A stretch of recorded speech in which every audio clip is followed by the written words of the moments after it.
Hello students, मैं आरती शर्मा आपके सामने फिर से हाजिर हूँ। आज हम लोग पार्ट 2 मनी के बारे में डिस्कशन करने वाले हैं, यानी कि मनी का सेकंड पार्ट डिस्कशन करने वाले हैं। कल हम लोगों ने वाटर सिस्टम के बारे में डिस्कशन किया कि वाटर सिस्टम किसे कहते हैं, वाटर सिस्टम की लिमिटेशंस क्या है, इस बारे में डिस्कशन किया था।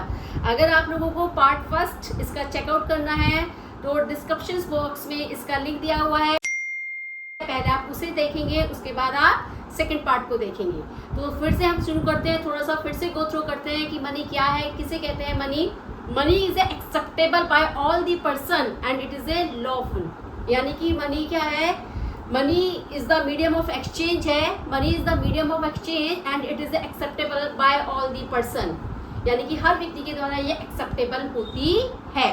कल मैंने बताया आप लोगों की मनी को कौन इशू करता है। मनी को 2 अथॉरिटी इशू करती हैं। आप कहोगे मैम मैंने तो आज तक एक ही अथॉरिटी के बारे में सुना है। बिल्कुल सुना है।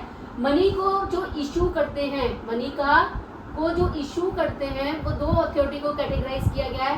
पहली ministry of finance, ministry of finance,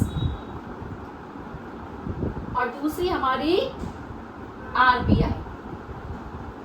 ministry of finance जितने भी हमारे कॉइन्स होते हैं और 1 रुपी नोट,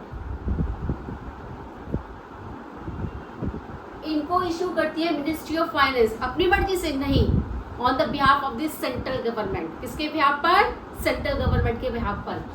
आरबीआई क्या करती है? आरबीआई करेंसी को इशू करती है, इशू द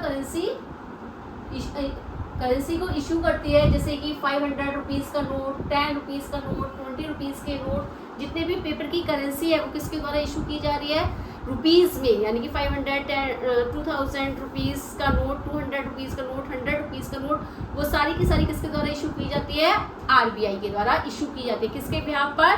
सेंट्रल गवर्नमेंट के बिहाफ पर। सेंट्रल गवर्नमेंट के कहने पर ही आरबीआई इसको क्या करता है? इशू करता है, यानी कि RBI is the apex of all the bank. RBI क्या है? एक अपेक्स बैंक होता है। आरबीआई के पास ही केवल अथॉरिटी होती है कि वो करेंसी को क्या करे मेरे बच्चे? इशू करे। तो मनी का डेवलपमेंट होने की वजह से ही जो वाटर सिस्टम के अंदर प्रॉब्लम्स पाई जाती थी वही क्या हो गई? सॉल्व हो गई सारी प्रॉब्लम्स। मनी ने सारी प्रॉब्लम्स को सॉल्व कर दिया। तो एक तरह से देखा जाए तो मनी के कुछ फंक्शंस होंगे, डेफिनेट सी बात है। तो मनी के कुछ फंक्शंस हैं। अब मनी के फंक्शंस क्या क्या है? पहला फंक्शन स्टैंडर्ड वैल्यू, इसकी एक स्टैंडर्ड वैल्यू है। सपोज जैसे कि फॉर एग्जांपल के लिए मैं मार्केट गई, मैंने कहा I need a black marker, मुझे ब्लैक मार्कर की रिक्वायरमेंट है। तो मैं मार्कर वाले ने मुझसे 30 रुपीज़ लिए, 10 रुपीज़, जितने का भी मार्कर है वट एवर भी, और बदले में मुझे क्या दे दिया? मार्कर दे दिया। ठीक है। स्टोरेज वैल्यू, हम इसे एक लंबे समय तक स्टोर कर सकते हैं, बैंकों में, घरों में, कहीं पे भी स्टोर करके रख सकते हैं। और वैसे मुझे लगता है कि स्टूडेंट्स की आदत होती है कि अपनी पॉकेट मनी को अपनी किताबों के अंदर वो स्टोर करके रखते हैं, आई होप। ठीक है, क्योंकि मैं तो रखती थी। तो यानी कि मनी को हम स्टोर करके भी रख सकते हैं लंबे समय तक। ठीक है। Money transfer one account to another account, हम मनी को एक अकाउंट से दूसरे अकाउंट्स में भी क्या कर सकते हैं? ट्रांसफर कर सकते हैं। यस या नो? मान लीजिए मुझे मेरे ब्रदर ने, जैसे कोई फेस्टिवल है और मैं किसी फेस्टिवल पे नहीं जा पाई किसी रीजंस की वजह से, और मेरे भाई ने मेरे रक्षाबंधन के पैसे मेरे अकाउंट में क्या कर दिए? ट्रांसफ़र कर दिए। उन्होंने अपने अकाउंट से मेरे अकाउंट में ट्रांसफ़र कर दिए। और आज तो बहुत ही इजीली ट्रांसफ़र हो जाता है मनी का, आप भी अच्छे से जानते हैं। ठीक है। नेक्स्ट है fixed measurement. Fixed measurement, money के द्वारा किसी भी गुड्स की वैल्यू को हम क्या कर सकते हैं? मेजर कर सकते हैं। किसी भी गुड और सर्विसेज की वैल्यू को मेजर कर सकते हैं। फॉर एग्जांपल के लिए मान लीजिए हम कहीं पर ट्यूशन्स ले रहे हैं या किसी डॉक्टर को दिखाने जाते हैं, तो उनका एक रेट फिक्स होता है कि भाई डॉक्टर की कंसल्टेशन फीस कितनी है? 500 रुपीज़ है, या 200 रुपीज़ है, या 100 रुपीज़ है। तो यानी कि इसका एक फिक्स मेजरमेंट है गुड्स एंड सर्विसेज के लिए। तो ये हो गए हमारे मनी के function. It's clear all of you? अच्छा, मुझे एक बात का जवाब दीजिए बच्चे कि why the dollar is not acceptable in India.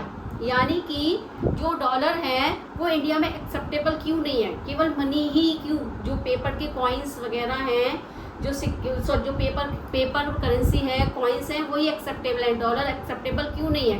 क्योंकि अगर मान लीजिए बाहर से कोई पैसा आ रहा है तो पहले उसको एक्सचेंज करना पड़ता है, ऐसा क्यों? वो सीधा डायरेक्टली पब्लिक के द्वारा यूज़ क्यों नहीं किया जाता है? इसका मेन रीज़न ये है because it is not authorised by the central government, क्योंकि ये गवर्नमेंट के द्वारा ऑथराइज्ड नहीं है।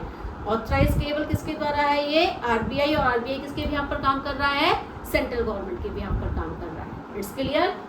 तो कभी कभी एक नंबर में क्वेश्चन पूछ लेते हैं कि why the dollar is not acceptable in India. The dollar is not acceptable in India due to the reasons because of it is not authorised by the central government, क्योंकि वो central government के द्वारा acceptable नहीं है।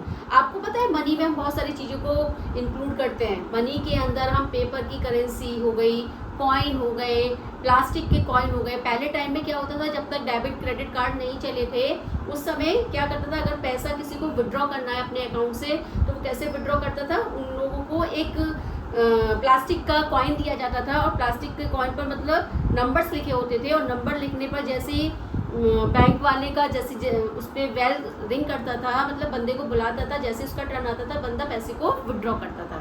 तो इसमें अगर हम बात करते हैं तो मनी के अंदर हम प्लास्टिक के कॉइन्स हो गए, पेपर की करेंसी हो गई, हमारे इसके अलावा डेबिट कार्ड हो गया, क्रेडिट कार्ड हो गया, ये सब हमारे मनी का पार्ट है। अगर केवल हम करेंसी की बात करते हैं तो करेंसी किसे कहते हैं? करेंसी एक नैरो कॉन्सेप्ट है, जबकि मनी एक वाइडर कॉन्सेप्ट है। करेंसी में केवल और केवल हम कॉइन्स और पेपर करेंसी को इंक्लूड करते हैं। कभी कभी 1 मार्क्स में डिफरेंस पूछ लिया, 2 मार्क्स में डिफरेंस पूछ लिया, what is the difference between the money and currency? तो money is the wider concept, currency is a narrow concept. Money we have including the paper currency, coins, notes, plastic coins, debit card, credit card, और currency के अंदर only we have including the paper currency and coins. I hope you understand this topic. कल हम फिर से मिलते हैं और डिटेल में मनी को पढ़ते हैं। Thank you.